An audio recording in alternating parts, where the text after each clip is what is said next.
Good evening, visitors. Welcome to the Australian War Memorial's last post ceremony. My name is Troy Clayton, and joining us today from the Royal Australian Navy is Captain James Lybrand.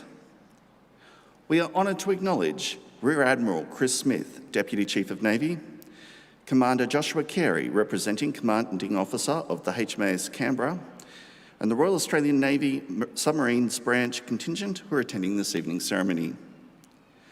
We also warmly welcome Mr. Alec McGowan, President, Naval Association of Australia, ACT Section. We welcome the veterans who have served, those that are still serving, and the families that love and support them. We also acknowledge the members of the RSL Services Clubs Association, RSL Victoria, and RSL Queensland, who are watching this ceremony broadcast across Australia. During this evening's ceremony, wreaths will be laid at the base of the Pool of Reflection by visitors to the memorial. If you're able, please stand and join in singing the National Anthem.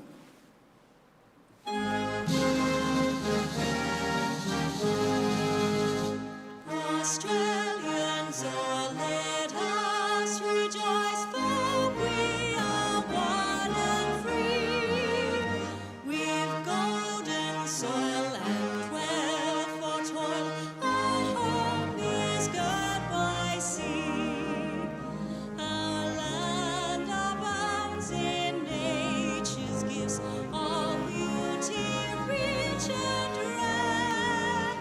In history's page, let every stage advance Australia fair. In joyful strains that let us sing, advance Australia fair.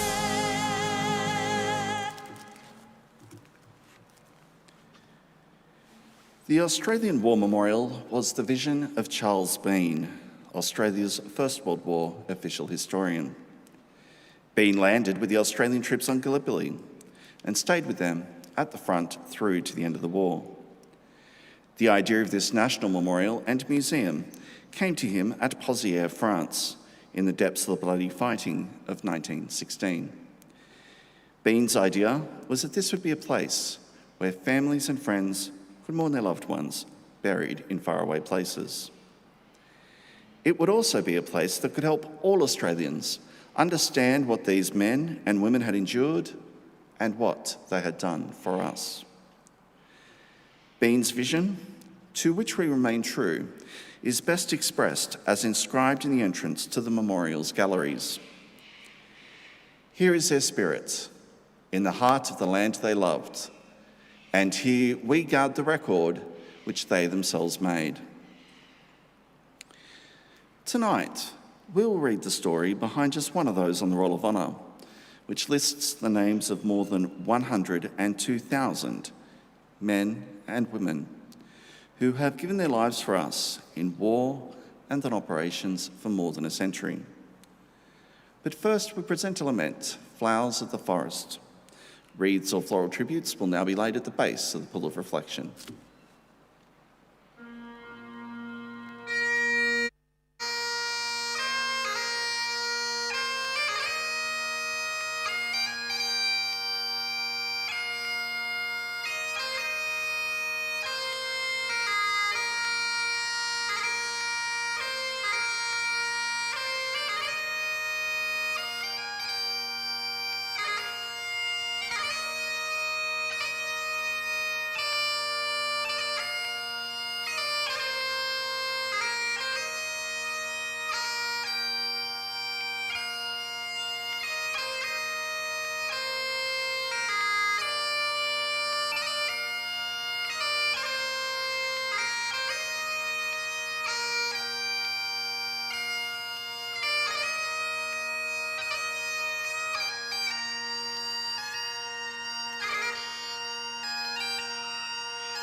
Today we remember and pay tribute to Captain Frank Edmond Getting. Frank Getting was born on the 30th of July 1899, the youngest of 3 children born to Paul and Janet Getting of the Sydney suburb of Manly. Getting joined the Royal Australian Navy on the 31st of December 1912 at the age of 13. He was selected to form part of the first intake of midshipmen at the Royal Australian Naval College, then located in Geelong, Victoria. It was the beginning of a long and distinguished service that would span 2 world wars. Graduating in 1916, the following year, Getting was sent to serve in the United Kingdom as part of the Royal Navy's Grand Fleet. In April 1917, Getting was appointed to the light battle cruiser HMS Glorious. He remained with this ship until September 1918, just before the end of the First World War, when he was promoted to acting sub-lieutenant and transferred to HMS Benbow, an Iron Duke class dreadnought. After the First World War, Getting joined his first Australian ship, the HMAS Platypus, and in 1919 assisted in escorting 6 J-class submarines to Australia. After a brief period at home, he returned to England in 1919 to continue his training. Getting excelled in his study in the Royal Navy and came top of his class in his torpedo course. He was promoted to lieutenant before returning to Australia in 1921 to serve in the 2nd Submarine Flotilla, and he remained with this unit until 1922. In 1926, Getting became the first Australian submarine officer to qualify at the Royal Navy Submarine Commanding Officers course, and was soon rewarded with his first command, a British submarine. Soon afterwards, he was appointed First Lieutenant of the Australian submarine HMAS Oxley. He remained with this vessel for 2 years and in 1928 became the submarine's commanding officer. From this period until the beginning of the Second World War, Getting continued to serve with distinction on several appointments in the United Kingdom and Australia, and he continued to rise through the ranks. In a recommendation for promotion in 1937, one of his superior officers wrote that he was a very reliable, loyal and capable officer, extremely hard-working and painstaking. He has a wide outlook, is well-read and possesses considerable initiative. Excellent powers of command and a leader of men. Cheerful personality, good social qualities, imposing physique and a good mixer. He is liked wherever he goes. This is one of the many extremely positive recommendations that can be found in Getting's service record. He completed the Imperial Defence College staff course in December 1934, and from 1935 to 1939 served as the Operations and Intelligence Staff Officer to the Flag Officer Commanding Australian Station in the heavy cruisers HMAS Canberra and HMAS Australia. In June 1938, he married Hazel Stewart in Sydney. In 1939, at the outbreak of the Second World War in Europe, Getting was serving as a staff officer on Canberra. In October of that year, he was appointed in command of the armed merchant cruiser HMAS Canberra and spent 1940 patrolling the Chinese and Japanese coasts for German merchant vessels and performing patrol and escort duties around Malaya and the Indian Ocean. His rank of captain was confirmed on the 31st of December 1940, and he soon began a new role as the Deputy Chief of Navy. He served in this role during Japan's entry into the war and remained until June 1942, when he was given command of the cruiser HMAS Canberra. Canberra soon formed part of the Task Group 44, a naval force comprised of Australian and American ships assigned to support the American landings at Guadalcanal in the Solomon Islands.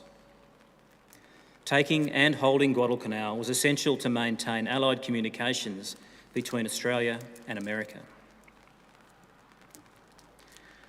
As part of this operation, Canberra formed part of the Southern Task Force near Savo Island. In the early hours on the 9th of August, a powerful Japanese force launched a surprise attack on the Allied ships. Canberra, which lost power at the beginning of the attack, came under heavy Japanese attack and was hit by 24 large calibre shells in less than 2 minutes. Nearly 200 Australians were killed or wounded in the attack, and Captain Getting received severe wounds that required immediate attention. Despite this, when he was found by the ship's surgeon, Getting refused medical attention and instead ordered the surgeon to attend to the needs of others. Still suffering from his wounds, Getting remained at his post and continued to direct operations until reluctantly evacuated for medical treatment on board the USS Patterson. Getting died of his wounds shortly afterwards and was buried at sea. He was 43 years old. After the war, Getting's grieving wife Hazel said of her husband, "I am proud of Frank. He loved the sea and he was willing, if need be, to give his all for his country.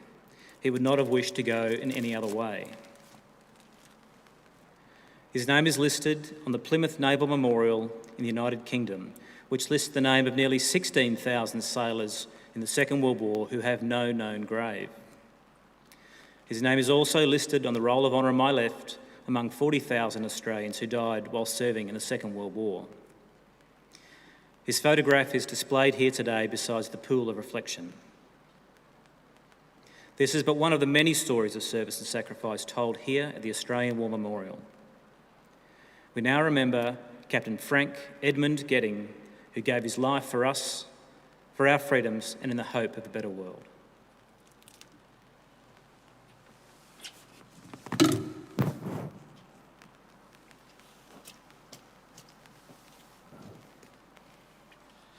Please stand for the reading of the Ode and the sounding of the last post. They have no grave at the cruel sea, no flowers lay at their head. A rusting hulk is their tombstone, afast on the ocean bed. They shall grow not old, as we that are left grow old. Age shall not weary them, nor the years condemn. At the going down of the sun, and in the morning, we will remember them.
Lest we forget.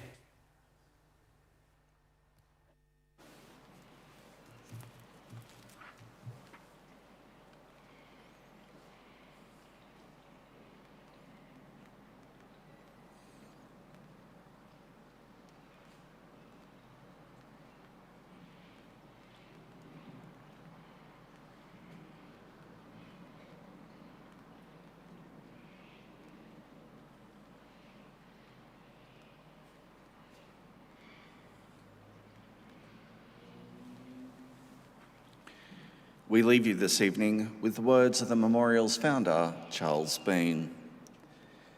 Many a man lying out there at Poziere or in the low scrub at Gallipoli, with his poor, tired senses barely working through the fever of his brain, has thought in his last moments, well, it's over.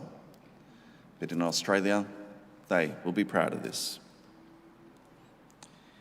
Ladies and gentlemen, girls and boys, that concludes the last post ceremony. We'd like to thank you for visiting the Australian War Memorial and wish you all a very good evening. Thank you.